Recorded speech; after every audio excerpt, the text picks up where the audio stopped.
Do you dream about guns? If you do, you have something in common with myself and a bunch of the people on Patreon. I recently put out a post about your dream guns, and you guys came through with a bunch of replies. So, that's what we're going to talk about today. Just a light-hearted discussion about your dream guns. Not my dream guns, your dream guns. I might have some commentary on that, obviously, or it'd be a pretty dry podcast just reading a list, but it's about your dream guns. With that, it's a light-hearted topic today. I'm not going to do a bio. You've probably listened to the podcast before if you're listening to this one. If not, there's bullet points in the show notes. But I will say, first and foremost, I am a Christian. And whatever we have, whatever we attain, whatever we can dream about, that's only possible by God's leave. It's a gift of God. All the things that we have are a gift from God. Without God, we wouldn't have another heartbeat. We wouldn't have another breath if He did not allow it. And all the things in addition to that we have are a gift from God. And it's important to remember that. That's way more important than stuff, than things, than guns. With that, let's just take a big old spoon and dig into today's episode. I'm always a little unsure about how to proceed with people's names and stuff or their handles because I don't know if they want me to share. But ER, let's just go with that for an abbreviation. He'll know who he is. A couple of guns I thought should be amazing. Thought would be amazing, and I don't use much. Over and under, and an N6 AR-10. I had to ask him what the N6 was. I had no idea. But Roscoe, he said, a new SCAR-17 rifle. That's, if you guys listen any length of time, you'll know I'm a big fan of the SCAR-17. It's a good rifle. I'm blessed to own one. I wanted one of those for a long time. I sold several guns to get one, and I have it, and it's a great rifle. So I for sure, a SCAR-17. I've often said if it was the apocalypse and I could only have one long gun, probably wouldn't be a rifle. It'd probably be a shotgun. But if you gave me a caveat, it's like it's a battlefield. If I had to pick one rifle, it would likely be the SCAR-17. So I definitely wouldn't fault you for that. And then a Mark 23. This is more of a fun gun in my categories. If you've ever had the opportunity, it's a little bit more practical than a Desert Eagle, but only slightly so. It's kind of comical how big it is. One of the reasons it never really caught on in the application it was intended for in the military. It's kind of a crew-served handgun, and that's kind of a joke because if you've ever shot like a medium or heavy machine gun, it's like technically man-portable, but it takes like 3 men to do it. This is technically a handgun, but it's way too big to be practical as a handgun unless you're like 6'8", 350 pounds and have, hands that make a basketball look like a golf ball. It's just way too big to be practical. It's not a bad shooting gun. It's just huge. So I don't know what you would do with it. But if you just want one, they're a cool gun, the Mark 23. If you want a more practical size gun that's very similar, I would say get an HK USP 45 tactical. But the Mark 23 is a beast. So, cool gun. Cool factor there. All great choices, I said. ER came back and said, it's funny how things have changed what I thought I wanted a few times. Number one shotgun is a Beretta 1301 with 2 barrels. A shorter barrel with a red dot, and then a longer 3.5-inch barrel. I think he means to fire 3.5-inch shells, which I wouldn't even bother with that. Those are kind of obsolete now, but hey, it's you do you. He said for turkey, but a lot of people hunt turkey with a 410. So, but hey, if you want something that fires 3.5-inch shells, that's fine if that's what you want. He says number 2 is a hunter-proof carbon barrel, gooseneck carbon stock, 6.5 caliber that launches 125 grain, 130 grains at 3,000 to 3,100 feet per second. So that's probably a 6.5 Weatherby RPM, 6.5 PRC, or now the 6.5 Creedmoor if you're going to get the plus peak ammo. So any of those calibers or many more, 264 Win Mag if you wanted to go old school. But with this kind of rifle, you're probably not concerned about going old school. He also says a high-end custom 2011 9mm for competition. Pleasure shooting. Number 4, Pre-64. Number 5, a SIG 550 Commando. And number 6, an MP5. Number 7, a SCAR 17. So he didn't really listen to the instructions. My instructions for this post were, you wouldn't know if you were just listening to this if you weren't on Patreon. But I said, this is supposed to be like an attainable dream gun, right? Like, you got an extra bonus check from work. So whatever that is for you. If you earn in a paycheck $750, that's $750. If you earn $1,500, it's $1,500. If you earn $3,000 a paycheck, it's $3,000. If you earn, $5,000, that's $5,000. Whatever it is for you. But some of these guns, maybe this guy's a baller. Maybe he just makes a ton of money, which is fantastic. I don't disparage anybody for making money. Making a profit is not malum in se. It's not evil by nature, right? It's not wrong for you to take a piece of steel and make a knife and sell it for more than you have in the steel. That's how economies work. So I don't fault anybody for making money if you're just a baller. But the idea for this wasn't the craziest thing you could think of. It's not like I want a Dillon minigun to mount on the International Space Station that I'm going to buy to, annihilate space invaders. It was something you could get with a paycheck. Your work was here's a bonus check, here's, a bonus, or here's just an extra check, or whatever it is. But something feasible for you. Some of these guns are certainly feasible, but some of them, I think a 550 Commando, SIG 550 Commando, I think that is kind of one of those unobtainium guns. That's just kind of you had better have a ton of money or cash out your retirement or something, or sell a house to get one of those. I think, if I'm thinking of the same gun. But a lot of these other guns are great choices. Pre-64 Winchester Model 70, for sure. If you're a hunter, if you love the classic stuff, that is the rifleman's rifle. It is the best rifle ever made, period, in my opinion. I'm blessed to own one. It's a fantastic gun. Obviously, best rifle ever made, for its purpose. It's a completely different arena than a SCAR 17. It's not what I would take at the end of the world apocalypse. But if, you told me I could only have one hunting rifle ever, that'd be a hard one to beat. So, yeah, that's a good one.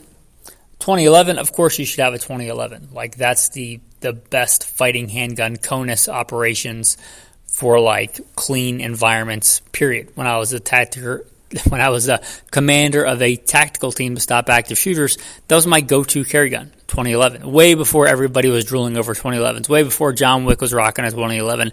I was carrying a 2011 on duty.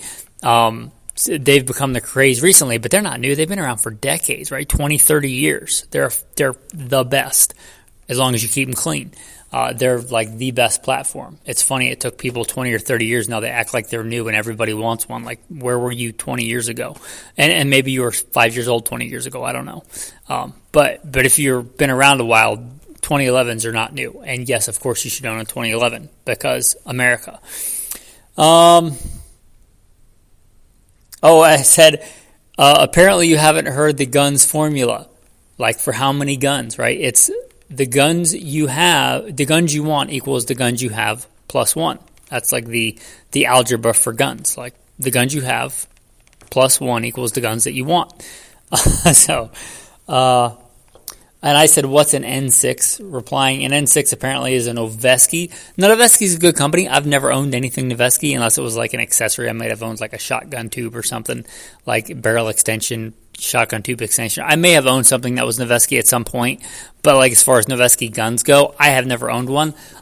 From all reputation, they're a very good company. If they're still around, maybe they're still around.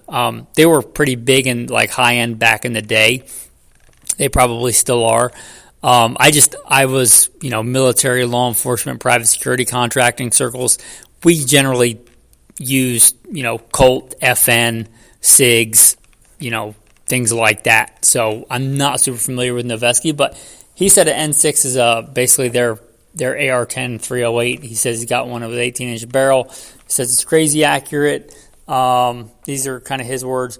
I don't use it a lot. I'll never get rid of it, even though it's worth big coin. I'm going to use a rifle in competition next month and try to use my primary hunting rifle this year. which I guess you can do if you want. I've had it a few years and haven't used it much. When I built it, thought it was going to be the ultimate, and kind of, he said it's a little heavy. So there's that.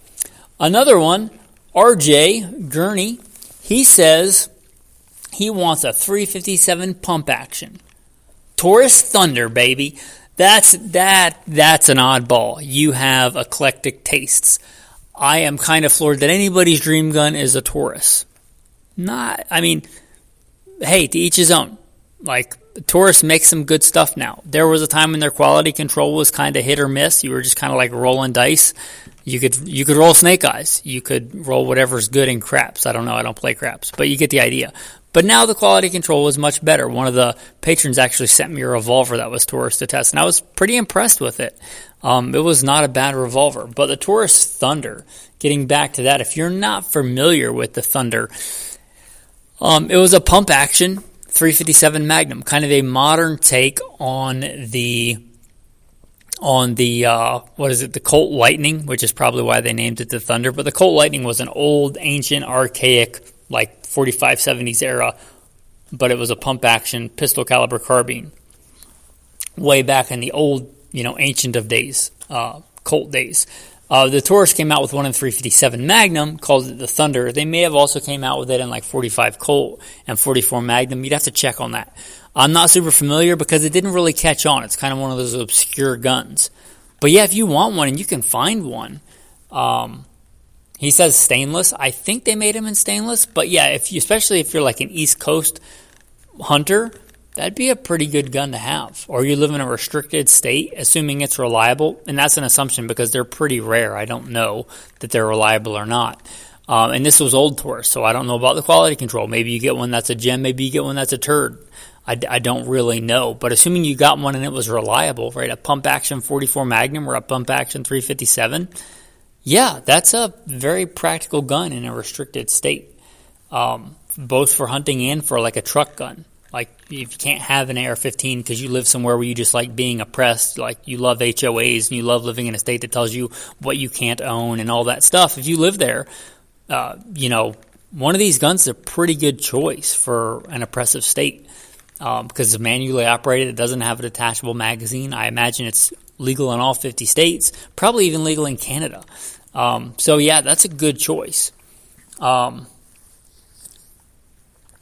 He says if he received a large cash donation, which again was not the premise of the question. Be cool if you guys paid attention to the question, but hey, I'm here for you guys, right? If you just want to have fun with this, that's fine. SIG P211 GTO, good gun, right? Well, like I said, why do you not own a 2011? You should own a 2011. Flux Raider kit for a P320. Very cool urban survival PDW. If you're not familiar, you probably are, but a Flux Raider, I'm not on Instagram. I'm not on TikTok. I'm not watching YouTube. I don't know what the GunTube Glitterati is pushing right now, but you're probably familiar with the Flux Raider brace, right? Because it's a cool looking gun. It's a small PDW, kind of turns your pistol into a arm brace, right? Air quotes, arm brace, hilarious. But it basically turns it into a small PDW, a brace pistol. Makes your 320 platform into a fairly decent PDW. It's a good gun. It's a good platform. It's for what it is, right? It's not as good as a rifle. It's not as good as an M4. It's still a pistol caliber. But it's way lightweight. A lot of the PCCs, like the Ruger PC carbine or something like that, they weigh as much as an M4 and they're as big as an M4. So why wouldn't you just get an M4? But this is not. This is much smaller, much lighter, much sleeker, like something you could put in a small Pelican case, keep under the seat of a truck if you didn't feel comfortable carrying a long gun in your truck as a truck gun or a vehicle gun, a car gun, whatever you drive, a Prius gun. If you have a real small car, it would be a very good vehicle gun, truck gun, if you could only have something smaller. You go on road trips a lot, or all you can have is a duffel bag and you're like on a work crew. Very cool gun for that. Very good idea. The Flux Raider. Pretty cool gun. So that was one of his. That's a cool gun. Ruger M77 Tang Safety. Ooh, that's very different than a Flux Raider. Talk about different. That is definitely different.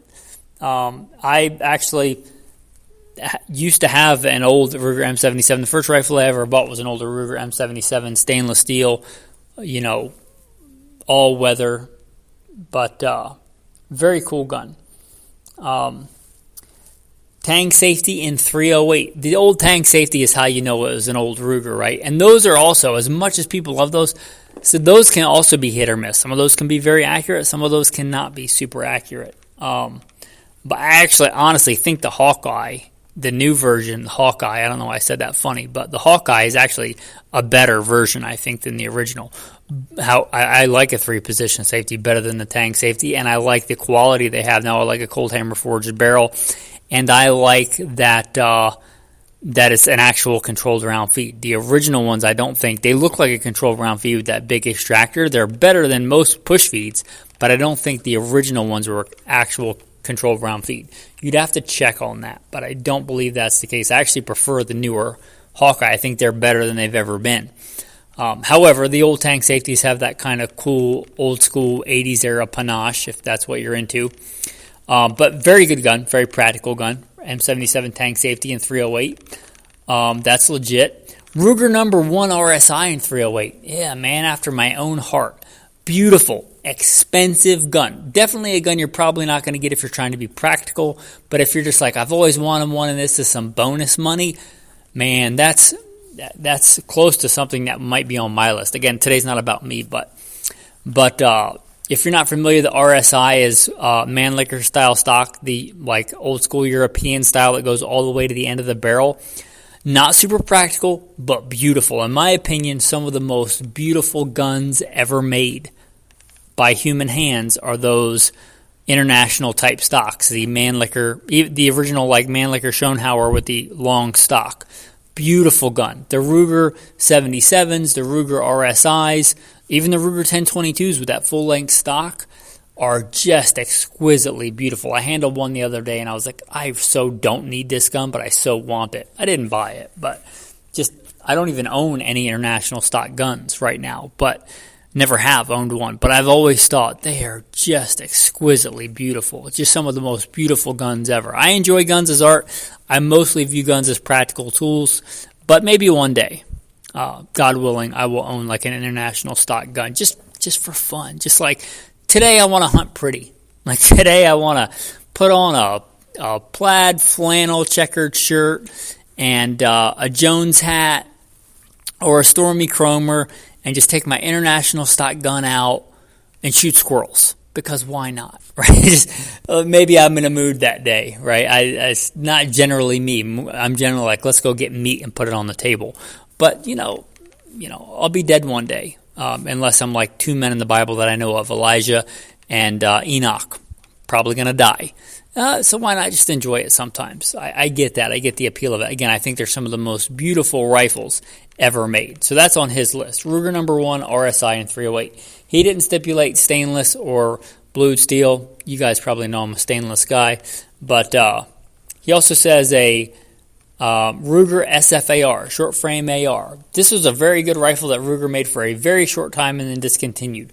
I'm not sure why. Somebody told me it had something to do with moving manufacturing or something, but the Ruger SFAR, I owned one. I bought it mostly because you guys wanted a review on it, so I bought one, I reviewed it, and then I sold it because I didn't really have a need for it because I have a SCAR 17. But there was a good rifle if you don't mind direct impingement. It was like 6.8 pounds, I think, was the base model. A phenomenal gun, a phenomenal idea. I'm really surprised they stopped making it. My only guess is that the AR market is so flooded that so many people make them. And a lot of people don't use their guns practically. They take their gun out to the range, they put it on a bench, they shoot it, and then they go home. So if the AR-10 weighs 6.8 pounds or 7.8 pounds, it doesn't really matter. But if you're a man that actually uses this gun, like you're a private security contractor and you're standing post for 12 hours a day in body armor, yeah, that extra pound makes a big difference. So I'm really kind of surprised that gun is not being made, but it's not. But it's a good one. It's a good one to put on your list. And unless they start making them again, it's probably going to go way up in value. So if you're looking for an investment gun, man, I could see people really clamoring over those.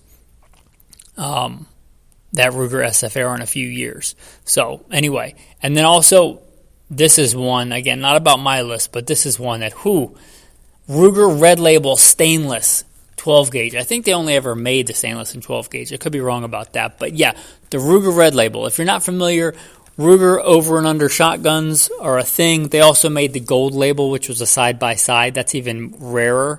But the Ruger Red Label, fantastic gun, and the only over and under that's ever been made in stainless to the best of my knowledge. There may be one that I'm not aware of, like some super high-end like Krieghoff, that's like 50 grand or something. But as far as like a working man's over and under, it's the only one that was ever made in stainless. And you guys know I'm a sucker for stainless, even if you've only listened to this episode.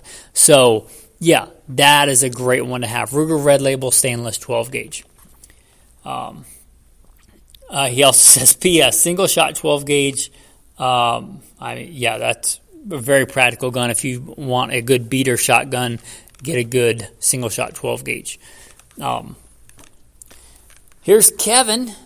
Kevin says, pistol, staccato P, and a Canic TTI. That's a way different. It's like way different. Like a staccato P.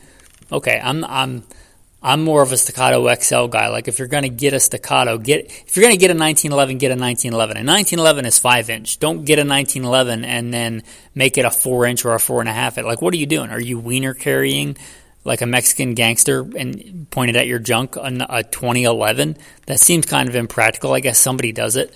But like if you're going to carry a gun like that, why not just get a regular sized gun? Why make it a baby gun? But hey, that's what he wants. This is about him. A staccato P. And a Canic TTI. I think a lot of that has to do with the influencers, like pushing a staccato P, maybe. I don't know, because it's got comp on it or something. A 2011 with a 5-inch barrel and 9mm, you don't particularly need a comp. And if you're shooting it in competition, you don't want a comp. So anyway, that's neither here nor there. And a Canic. Again, Turkish guns, I've said before, I'm not going to encourage you to help Muslim weapons manufacturer when they've been trying to kill us for 1,200 years. But you do you. It's not a bad gun as far as the firearm actually functioning. Combat rifle, Daniel Defense AR, which you can't go wrong with that, right? He didn't specify, but just a basic M4 clone, 16-inch, DD-M4. Good gun, good solid gun. Everybody should have something like that, right? Whether it's a Smith & Wesson M&P, AR-15, or my general recommendation, a Colt LE6920 or CR6920, I think is a newer version. But any of those are good, right? Daniel Defense DDM4, definitely a good choice. And then he says a Remington 700 and 270 Winchester, a classic American hunting rifle. I like controlled round feed, but you don't need that for everything. If you live on the East Coast and you go on only go on day trips for hunting, you're not like living in the bush. And even if you are, Remington 700s are fine. They're not great. They're not my favorite, but it's not about me. A lot of people love the Remington 700s. Remington 700 and 270, especially you get an older one with like the blued steel and walnut and iron sights. Classic, beautiful. And a lot of times, right, if you're hunting something, you're hunting deer on the East Coast, or you're just going out on a light hunt, push feed, Remington 700 is a classic. There's nothing wrong with that. It's a fantastic gun. So good call there. And that's going to bring me to the end of the list here. I posted this, I think, yesterday. Yeah, yesterday. It actually says on the Patreon. Yesterday. Hey, if you guys liked this, if you thought this was fun and you had some ideas, why are you not on Patreon? There should be a Patreon link in the show notes if I remember to do it. Last time I scheduled, I even forgot to put out an episode on a day because I was watching 10 puppies. I have 12 dogs at home right now. So, in addition to working 2 jobs, I have 12 dogs at home. 2 full-size dogs, Rhodesian Ridgebacks, wonderful dogs, and 10 adorable, ridiculous puppies right now. They're great. I love them. They're a giant pain in the butt and a great delight at the same time. Definitely a lot of work. A lot of poop, a lot of feeding. They go through a crazy amount of milk, both their mothers and supplemental like goat milk and lactose-free milk that we buy them, and going through a bunch of elk meat and a bunch of dog food, and they're great. It's fantastic. It's a great time. I highly encourage you to have a Rhodesian Ridgeback if you do not. And I'm not even going to put a link to my puppies in this because it's not what this is about. But Your Rhodesian Ridgebacks are great, and puppies are great. Where was I? Oh, Patreon. There should be a Patreon link in the show notes. If you want to become a patron, you want to talk about the guns that you want. You want to check out all the cool insider-only content. There's a lot of content on there that's just not on the regular podcast. There's also a lot of really cool dudes on there. So if you want to be a cool dude on Patreon, check out the link in the show notes, right? I'm not the best marketer. I refuse sponsors. Who does that? I'm not going to take money from some cheap Chinese optic company or some Turkish clone company or anybody else to tell you to buy their stuff. You shall take no bribe, for a bribe blinds the eyes of the wise and twists the words of the righteous. If you like the podcast, then you should step up and support it if you can afford to. If not, listen for free and don't feel guilty about it. But if you want, again, to be a cool dude on Patreon, like these cool dudes on Patreon, consider. There should be a link in the show notes. All right, enough of that. Your tactical tip of the day. Let me ponder this while I make you wait here and think about some of the guns they talked about today and to see if I can off the cuff come up with a good tactical tip of the day. Okay. Yes, I will. The Beretta 1301 was mentioned. A fantastic gun. A fantastic CONUS gun. Like the 2011 is a fantastic CONUS gun. And CONUS, if you don't habla the military lingo, right? That's continental United States. So like clean environments, police work. I was a law enforcement officer. If you guys don't know, L.A.P.D. Worked some regular assignments, some more specialized assignments. But police work is generally a clean environment. Yeah, you can get blood on you, you can get urine on you, you can vomit it on and all that stuff, which they don't generally show in the movies because it's not super cool. But yeah. But generally, if something gets dirty, you can clean it fairly quickly, fairly easily, and maintain your stuff. It's not like being in the middle of the desert in a sandstorm in Iraq. Different environment. But CONUS environment, a gas gun, this is your tip, getting back to that, right? Your tip is that a gas gun is generally going to be softer shooting. It's also going to get dirtier. It's going to crap where it eats. So for continental stuff, for police work stuff, 1301s are fine. I know they're being pushed a lot. I don't have social media, but I imagine they're being pushed a lot because they're the new cool gun. For an all-around survival shotgun, if you're going to go semi-auto, I generally prefer an inertia gun, which means a Benelli, because there's really only Benelli and then cheap Turkish clones that I'm aware of. There's Breda, not to be confused with Beretta, but generally it's a Benelli. Benelli uses an inertial system. It doesn't go to the bathroom where it eats. It operates on inertia, so it doesn't get super dirty. So if you want a lighter recoiling 12-gauge combat shotgun, go with a gas gun, like a Beretta. If you want a hardcore like AK-47, throw it in the mud, blood all in the action, hopefully not yours, all kinds of nasty environment stuff, you may consider going with an inertia gun. It will have more recoil, all other things being equal, but it will be a more robust system. If you didn't know that, now you do. That's your tactical tip of the day.